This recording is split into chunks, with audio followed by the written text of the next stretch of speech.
So we're gonna move on to the next part of our program. We have a fantastic panel to move on to a discussion about various aspects of the ANOPR. And I'm going to go ahead and turn it over to Stu Nachmias, who's with Con Ed Transmission, and he will introduce the panelists and kick it off. So Stu, why don't you go ahead and take it away. Thanks, Larry. First, it's great to be here and great to be part of this panel. I think we'll build on some of the things that we heard from Commissioner Clements this morning. So first, just a little setup for the panel, and then I'll introduce everybody. So as we heard, transmission is becoming really a more and more pressing issue for the future of energy. We're all aware of that. I think it's three primary reasons. So one, the generation fleet is changing, and it's changing to include more renewables. So we all know that, and we know that the new resources are not necessarily in the same place as existing resources, so we have to connect them.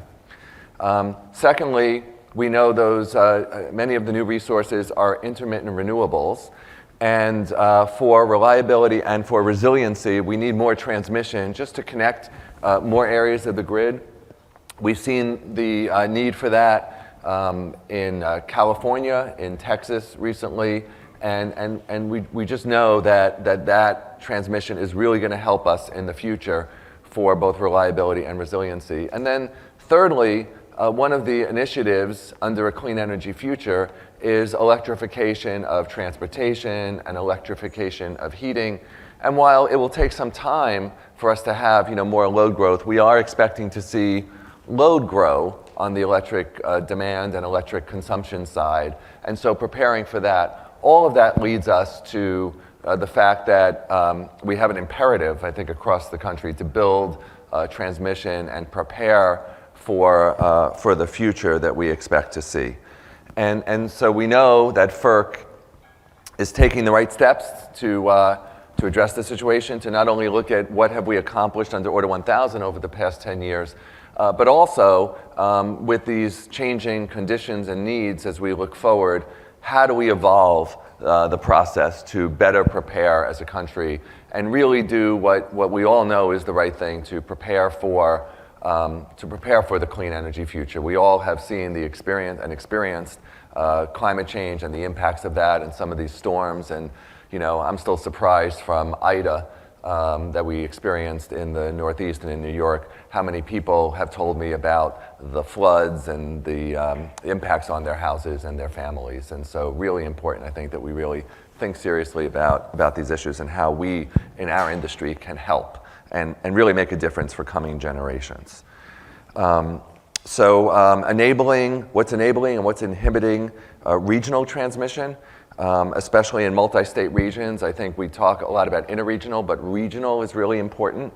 I come from a background in New York, one state ISO, and we certainly have good experiences there, but I think there are significant differences between a single state region and a multi-state region, so how do we get transmission built? And then of course the interregional is also important. The long distance high voltage stuff is what we know we need. How do we build that? How do we build out the underlying? And I go back and think about it as the interstate highway system in Eisenhower, right? And you build highways and then you had off ramps and you needed to build the local roads to accommodate the traffic. And we need to do that as well. So with that, let me just take a minute to introduce the panel. So I'll start with Liz Salerno.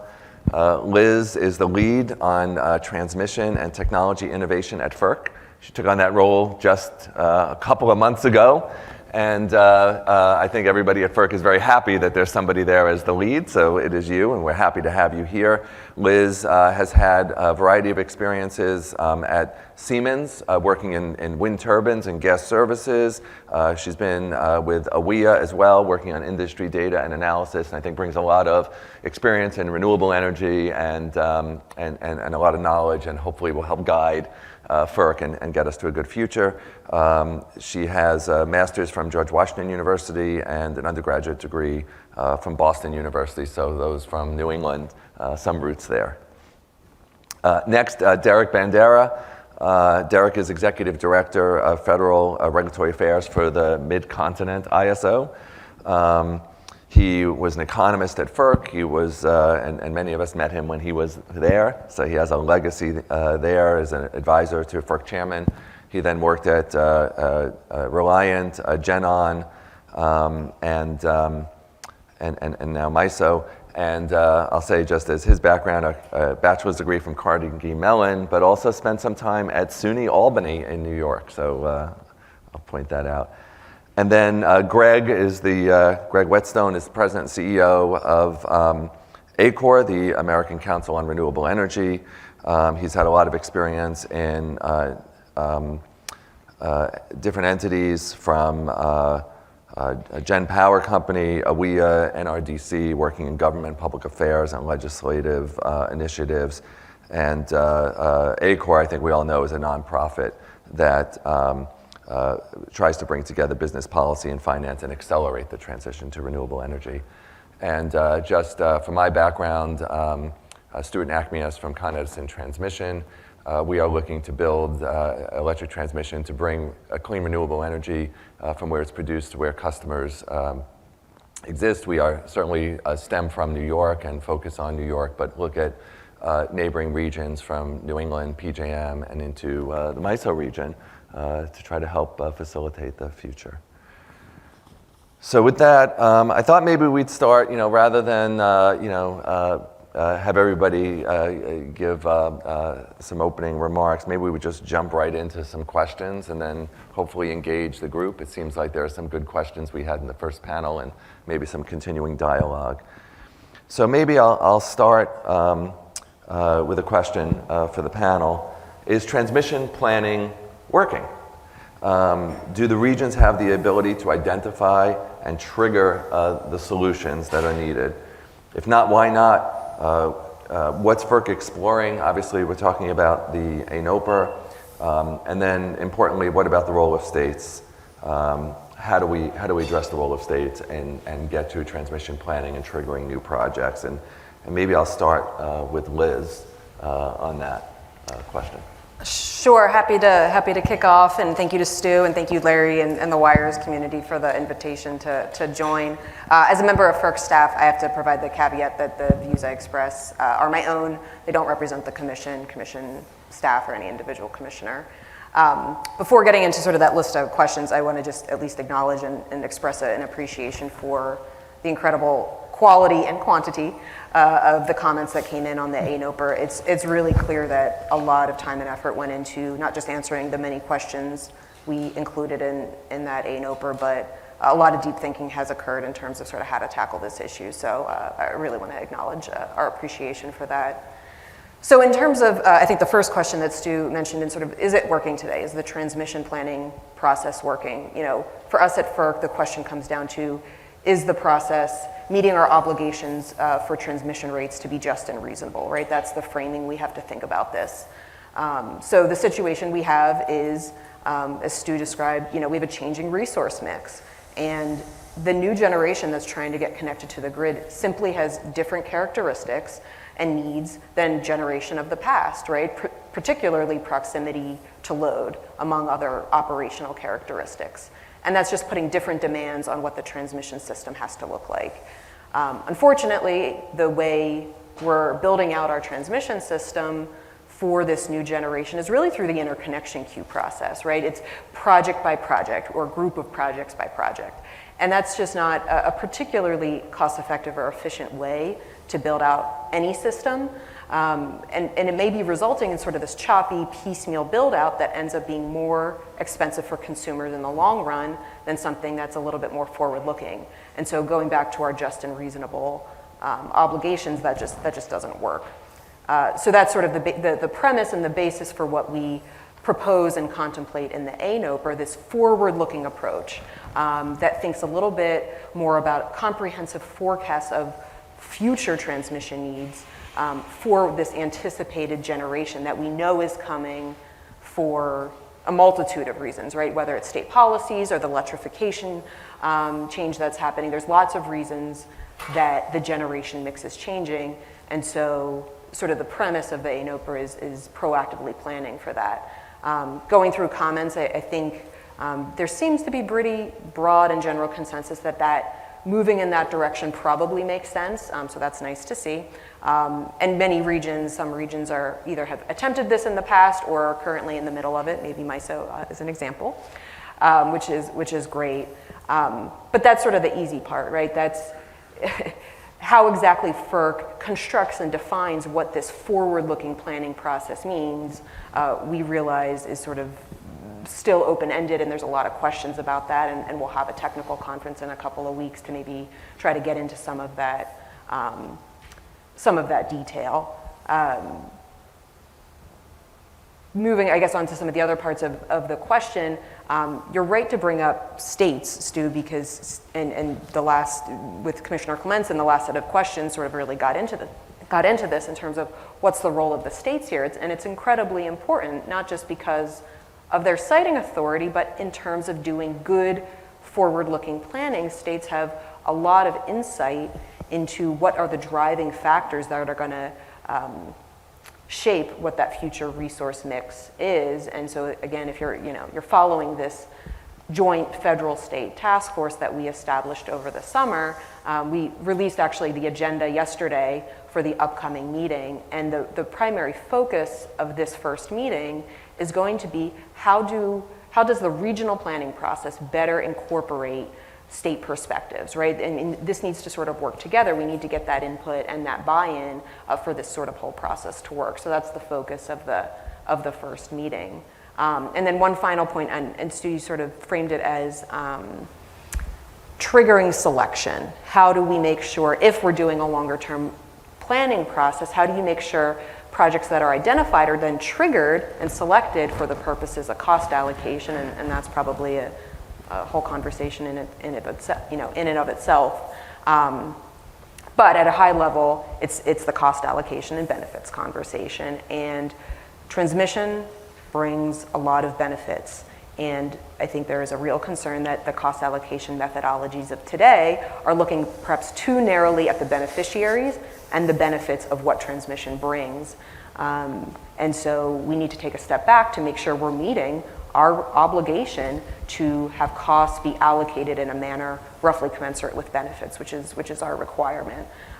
So we need to sort of take back the comments that I think, everyone brought to the table in the ANOPR, what those benefits should be. Do we need to look at resiliency? Do we need to look at benefits outside of what's being considered today to really do cost allocation properly and consistent with FERC's obligations? So that's, I think, plenty to start with, and I'll turn it over to others. Yeah, I was gonna, maybe just to follow up on the multi-state, multi-jurisdictional, I think it's that's where some of the projects I think are having the most trouble for the longer distance type projects and getting those built. I was gonna maybe turn to Greg, your experience with with Renewable. Sure, thanks for that. And let me also thank Wires. It's great to be here, great to be anywhere, see actual people in person. Thank you, and I enjoyed Commissioner Clements' comments, and I think that vision and really the questions Liz put forward, give us I think a flavor of what the big issues are and where hopefully things will go. It's broken now. It is clearly, we have 700 gigawatts of clean energy stuck in interconnection queues. There's nothing subtle going on here. The process is not working. It's not working regionally.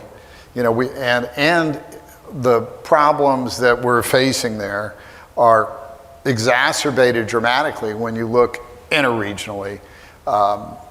We start with, we're living in a world where we're trying to build the grid of the future through piecemeal network upgrades.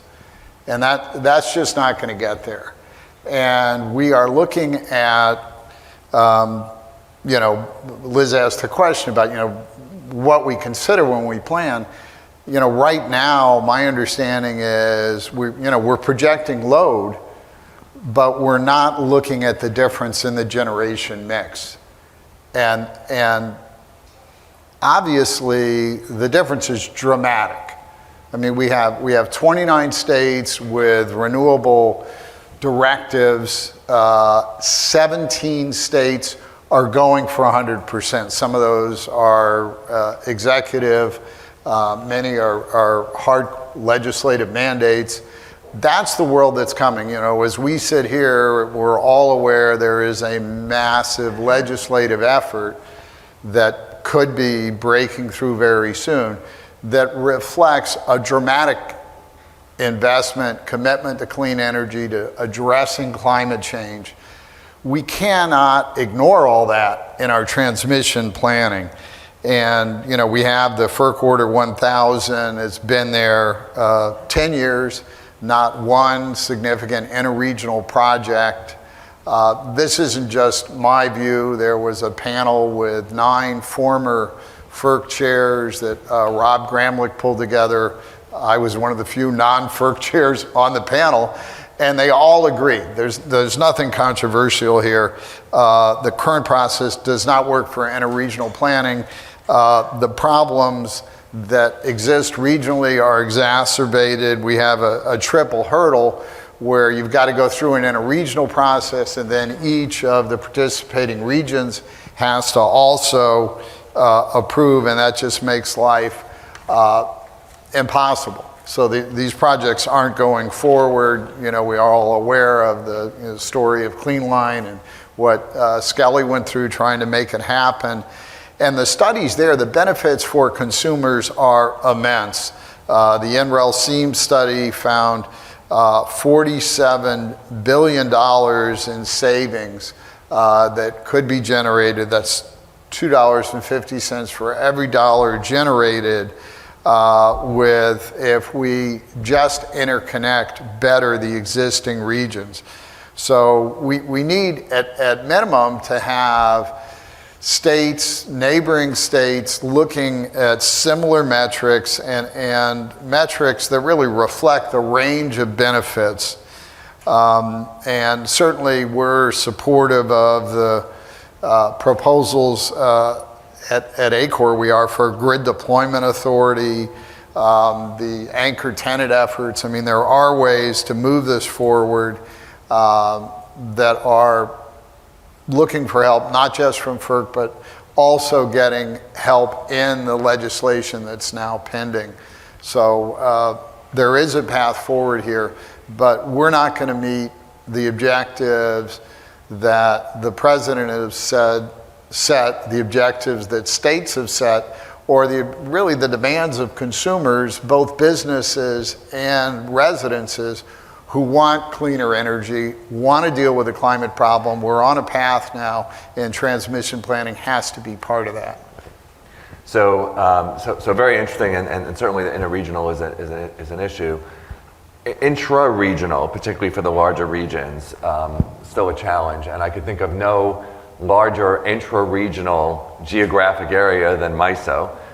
Louisiana to North Dakota seems to be huge, and large differences in states and their goals, right? And I'm sure you have some in the group of 29 and some in the other group of 21. So Derek, what do you think about transmission planning and MISO's perspective and how things can move forward? Well, I think when we think about transmission planning, I think we start by understanding that transmission is a great enabler, for customers. The diversity of supply that it can bring, the additional resilience that it can play. We saw that in the Arctic event earlier this year. We were very fortunate to be able to leverage the MVP projects that were built to help support wind integration, actually were critical to bring supplies from PJM through our footprint, helping our customers and helping SPP customers. So really the value of transmission is very big. There's a large value proposition, and I think the concept of planning for the future is critical, and the role of states driving the policies is important. And one thing that we're very fortunate in the MISO region is that we do have a very collaborative relationship with our organization of MISO states, work very much with them. And then we do have a uniquely, predominantly vertically integrated footprint So we're able to work with utilities and their forward-looking plans and be able to put those together as we think about what is the most cost-effective way to identify projects to meet those customer demands going forward. It's not an easy process. We're in the midst of what we call our long-range transmission plan right now. The cost allocation issues are a challenge, but I think when we work collaboratively with our stakeholders, with the states, and try and thread the needle to come up with solutions to move forward to meet the challenges that we're facing. One thing I'll note on the interregional side, interregional planning is very important. One thing I'll note though is that the interregional coordination that we have with PJM, for instance, we consider it best in class. The ability for us to almost operate as a unified grid. We don't see that across the interconnection. Not all of our neighbors have those same tools with us and able to enable the flows. And so that's one area of opportunity to really take advantage of the existing infrastructure today. So the way that we operate our system, if you look at a map in MISO and PJM, we have some overlap, but we're able to operate seamlessly. And with our other neighbors, we don't see that same opportunity to make sure we're using the transmission as efficiently as possible, making sure that all the generation resources that are available are able to meet customer needs. And is that mostly the issue between RTO versus RTO and RTO versus non-RTO regions? I would say it's most stark in the RTO to non-RTO regions. We rely on the TLR process largely. And we look at how transmission service is effectuated in the non-RTOs, just not as fluid and dynamic and be able to meet the real-time challenges. Like the fact that we were able to flow power through MISO to get to SPP, through our footprint, you don't really see that, the daisy chain in a non-RTO. So, thanks, Derek. So maybe just to shift to a sort of another piece of the puzzle, right, which I think Liz mentioned, roughly commensurate in terms of cost allocation, and who pays is certainly a big issue, and one of the concerns that we've seen, right, if you do studies of who the beneficiaries are, there's controversy, there's different views on studies and inputs to studies, and then certainly conditions change 5 years down the road. So that's a huge challenge in multi-state regions in particular. So maybe with you, Derek, I'll stick and just say, are there other alternatives? How can we address this roughly commensurate with beneficiaries issue? Is a ratio a part of the puzzle? Is there a hybrid method? How do we move forward and get states to agree? It's a challenge. That's a tough question. Yeah. One thing that I'll say is that the more flexibility, the more opportunities for coming up with solutions, the better. And so one thing that we found in just even looking at what we're dealing with our current long-range transmission plan is looking at cost allocation and what opportunities there are to meet the desires of our members and the regional diversity. We see a huge difference between the type of cost allocations we see amongst our membership. And one of the things that actually Order 1000 put in place was some restrictions on how you could do cost allocation on a project type, even though there might be sub-regions. So I think in one area is thinking about having the opportunity to have the flexibility to be able to work with your constituents to come up with that solution. I think it was mentioned before, the value of resilience. That's one thing that's been a challenge for us to quantify, is really to how do we include in the benefit metric the value of resilience. That's been a challenge thus far. We haven't really been able to crack that. That's one area that we're hoping, further dialogue, engagement broadly could help us to be able to better effectuate that metric in our planning process.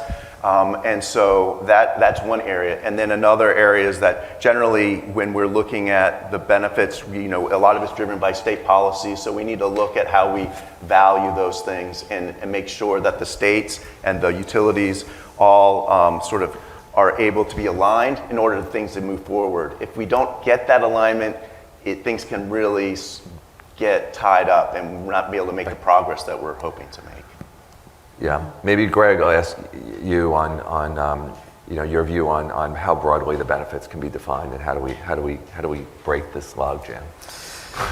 Yeah, I mean, this is clearly very much caught up with planning, that we're trying to achieve a larger vision of what the grid should be piecemeal through the network upgrades. And there's a ton of data, including a ICF study we recently completed, and I think at MISO and SPP, that 2/3 the upgrades that generators were paying for were system-wide benefits.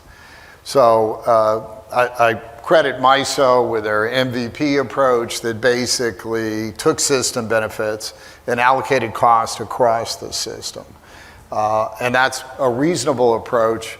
And we're also, at ACORE, we have worked very hard in support of a transmission tax credit for high voltage transmission. And I think if there is a package, which I consider more likely than not, it will include that.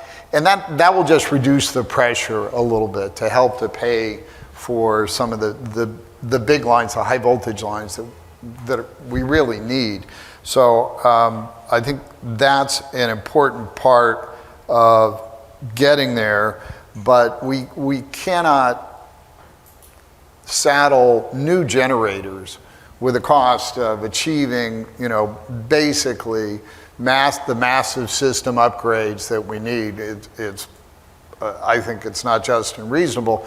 It's also not of a scale to achieve the grid we know we're going to need for the future. Yeah. So we clearly need a different approach, and this tax credit has the federal government as a participant in helping make that happen. Yeah, I guess everybody likes a discount, right? So that may help. Stu, could I jump in real quick on one point? One thing that we're doing with SPP right now is our joint transmission interconnection queue study that's really looking at part of that challenge on our scene with SPP, and how can we be looking at the queue that in our region that impacts both of our systems and come up with a plan to potentially allow opportunities for those resources to more efficiently interconnect into the grids. That's something that's underway right now. It's sort of a novel approach, and there's a lot of work still to be done, but an attempt to try and crack some of the challenges. It's clear that with extreme weather events,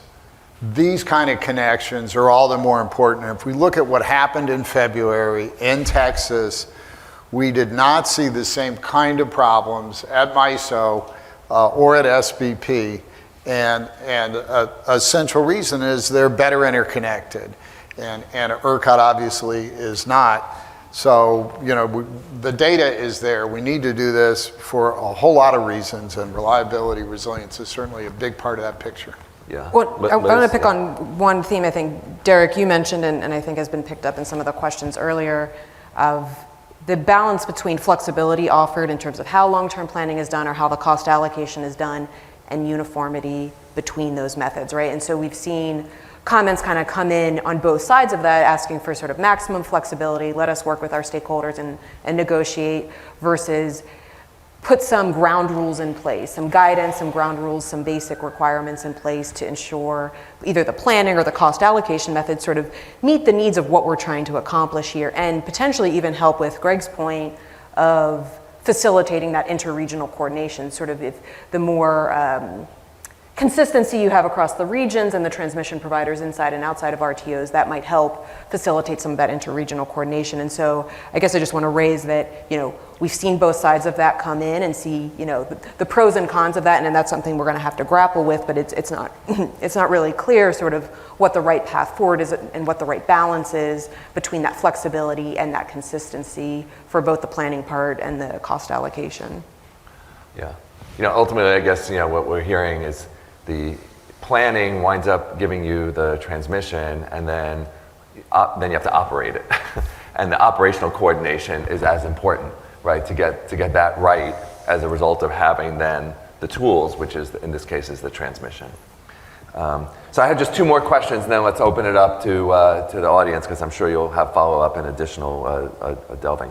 But I just wanted to touch on, competition. We heard that in the prior discussion with Commissioner Clements, and a lot of discussion that competition slows down the process, and that some people are saying, but others yet say competition will benefit consumers and allow more to be done, whether it's cost effectiveness or maybe it's an innovation angle at it.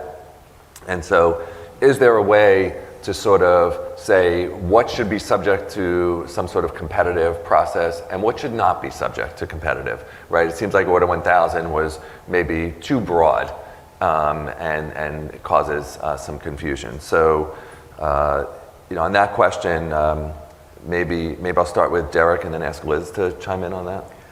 In our footprint, we've got many states that have enacted, laws supporting the utilities' right of first refusal.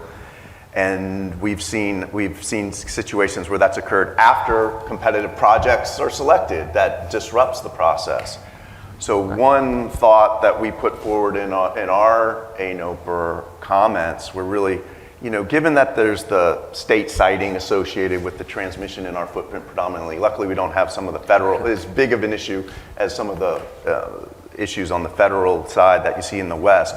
But we thought, since the states do have that siting authority and our vertically integrated nature of utilities and co-ops and public power within our footprint, maybe it makes sense to rethink the current Order 1000 obligation to require the state to opt out, but rather let states opt in if they so choose, and use that as a framework to move forward in this area is a thought that we put forward for consideration. Well, I think there's no surprise that this is a complicated question. And I don't know if I have a great answer at this stage in the game, but the ANOPR are obviously engaged on this topic. But instead of engaging on sort of where to go and what changes to make, it engaged on sort of a foundational question of how did the reforms made to the federal ROFR inside of Order 1000 impact the type and characteristics of the transmission facilities that actually moved through the planning processes over the last 10 years. So let's start with that. What happened with the reforms that are in place? And we got a lot of input, not just on sort of what played out over the last 10 years, but also a lot of ideas for how to go forward. And we've received everything from expanding the role of competition, clarifying the role of competition, clarifying sort of the exceptions and when competition has to be utilized, all the way to restoring the federal ROFR. And so I think we got a full suite of possible options there on the table. We have a lot of considering to do, and I think we just have to work through the record and engage with stakeholders during this process and kind of figure out the right path forward. I don't know if there's much more to say at this stage. I think there was an example, if I remember, I think it was an SPP, where there was a project, and I'll get the dollars wrong, but I think there was a project that was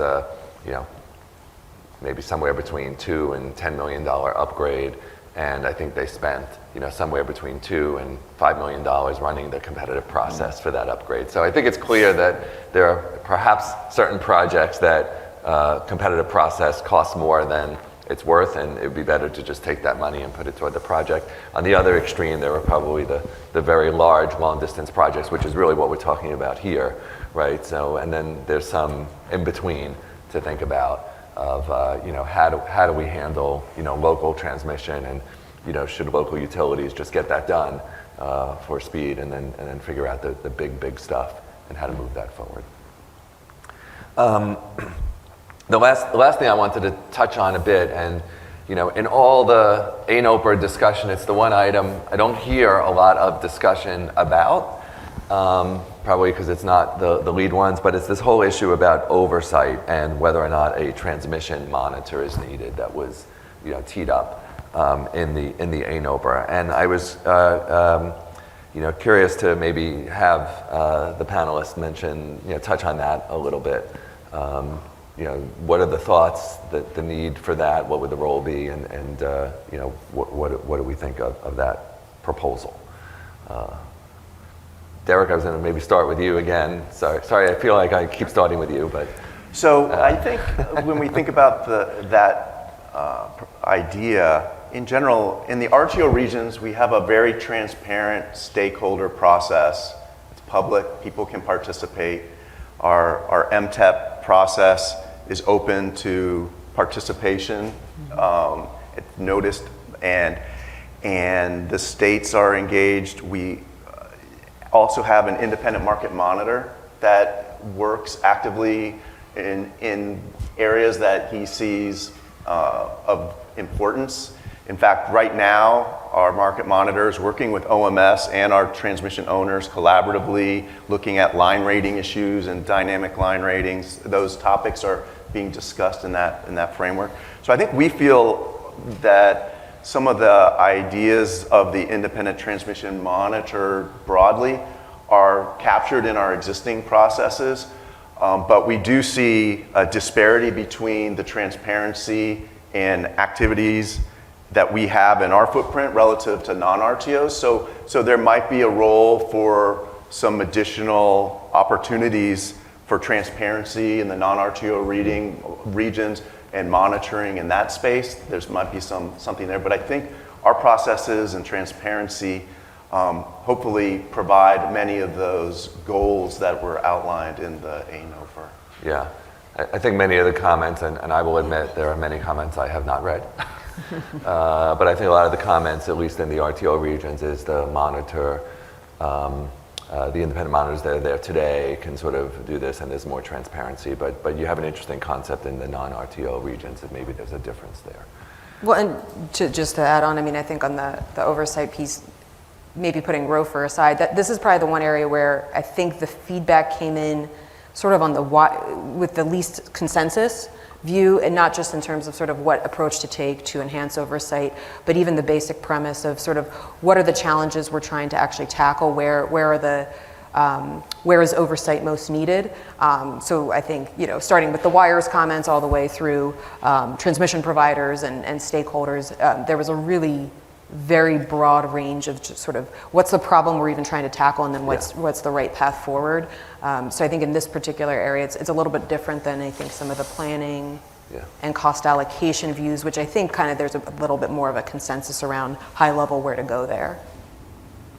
Great. So I want to open it up to questions, but maybe Liz, if you can just, because I think we had some questions earlier about the process.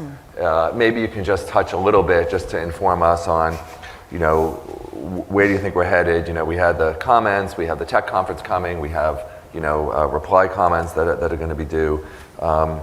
And we have, we think a goal that the commission has to have something done by the end of next year. So how are we going to get there? Wouldn't you like to know? No, it's a good question, and any specific proceeding at the commission, we can't really get into sort of how it's going to play out in the process and the timeline. But I can say a couple of sort of general things. A general rulemaking process, whatever it might be, does require a NOPR before proceeding to a final rule. So we're not at that stage yet, right? We've only done the advanced NOPR, so that we actually have to issue. In any rulemaking proceeding, we have to issue a notice of proposed rulemaking. So some procedural steps lie ahead. And we have a lot of record building still to do, the reply comments, the technical conference. So there's a lot of input we're still receiving.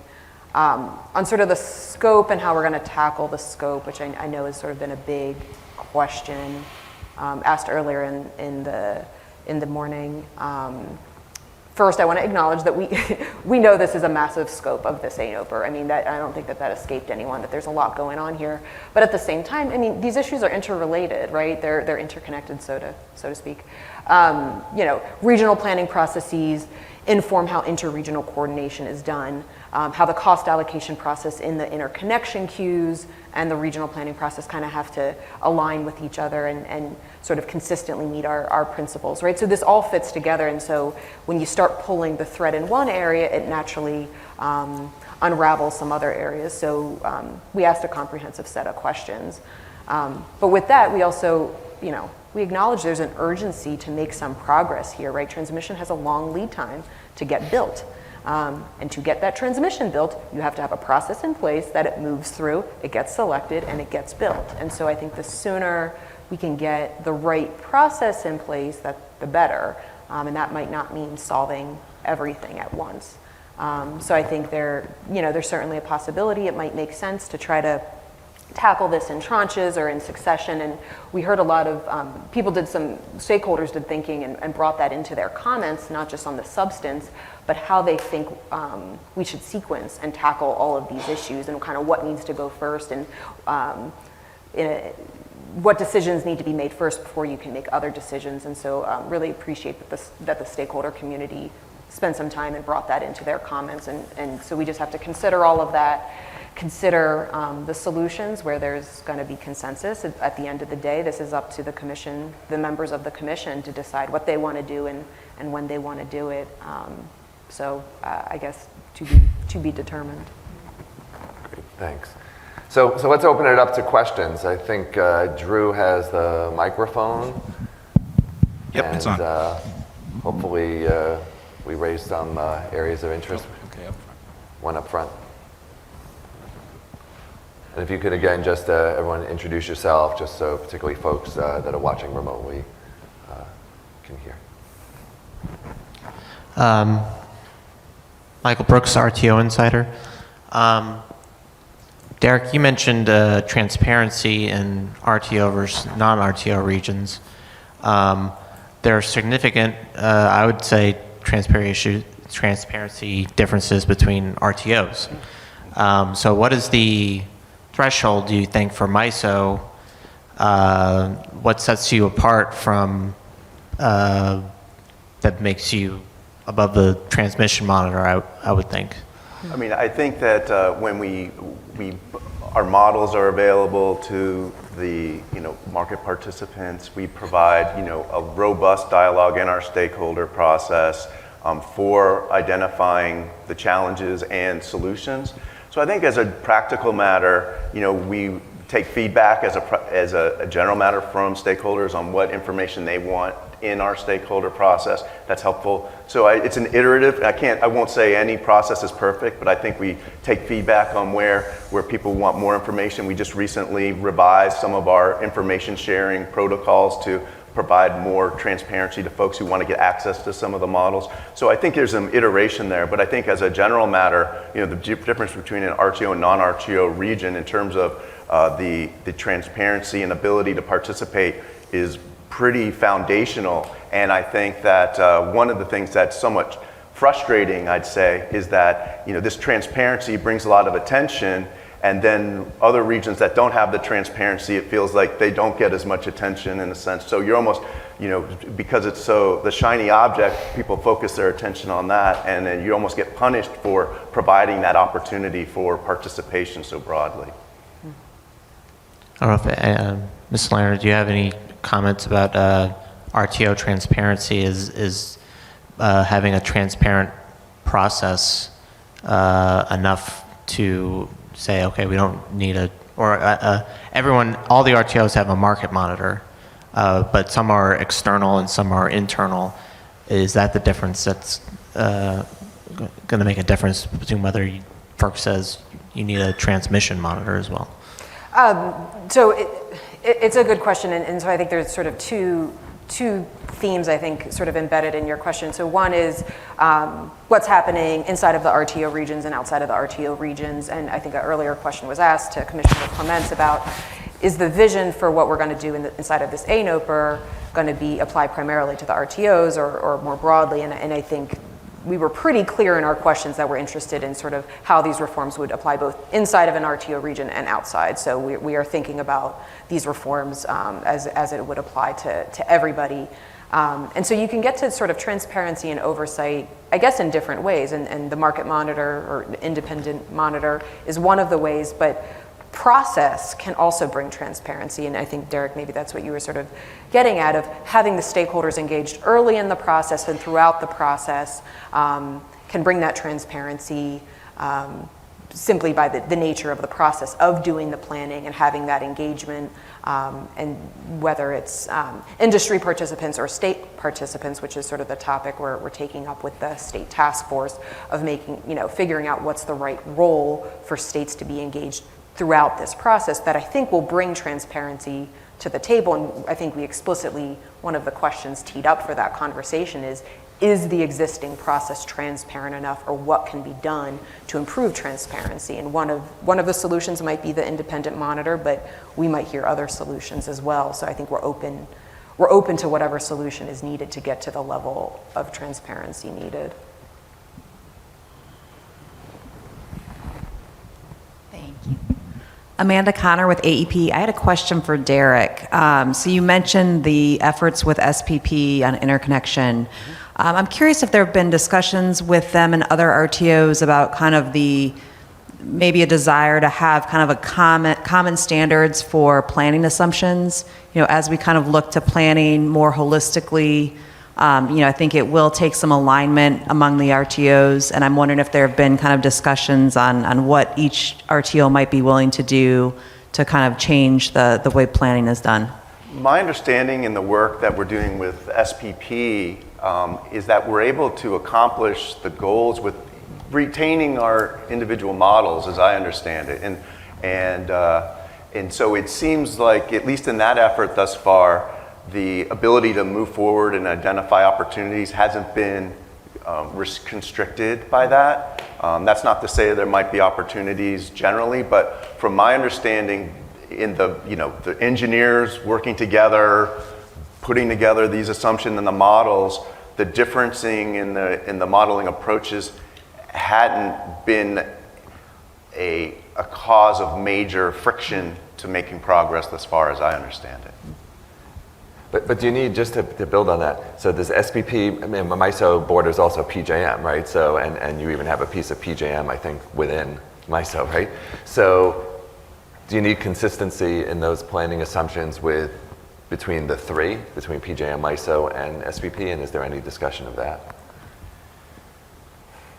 I'm not aware of any formal discussions at this time on that, but I will say that to the extent, I'd say that there's always opportunities for more collaboration, overcoming challenges, and we consistently try and do that. Yeah.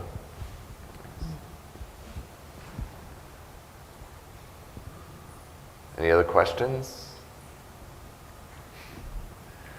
People, I think, are rusty of being in person and had to come on. Just one last, maybe Liz, just goals and objectives for the NARUC Joint Task Force, right? Where we're sort of expecting the first meeting, in Louisville. I commented to you that the agenda is an hour and 15 minutes of introductions, which I think is a great way to start, right? People to get to know each other. But any goals and objectives and time frame of how you see things unfolding? This is the first time the group is meeting since it was established over the summer. So I think we have a lot of, we need some time to get together and let the group, talk as a group and figure out, what is it they want out of the task force? What are the big challenges that they see? What do they think this specific group should be trying to tackle? And I think that that's part of the idea of sort of a lot of time to introduce. You have 10 different states from 10, 5 different regions, 10 different states, different commissioners. I think everyone's bringing something a little bit different to the table, and we need time to sort of understand what everyone's view is. And so I think this first meeting, is focused on that, and then this first topic of how to get states involved in the planning process, what's the right role, but then the group will decide, what do they want to tackle, what makes sense as this plays out over the coming year, and this is sort of in place for at least 3 years, what do they want to try to tackle over that time period. So, I think we have to just get to the first meeting and get them talking, and we'll go from there. Yeah, I'll commend FERC. I think getting this group together is, a good start, right? Some of the issues are around states and their roles, and maybe some skepticism of what actually can get accomplished. But I think you certainly having it and having the dialogue is much better than not. So really, really great on that front. Donna has a question. Okay, Liz, but this is an easy question. So you say.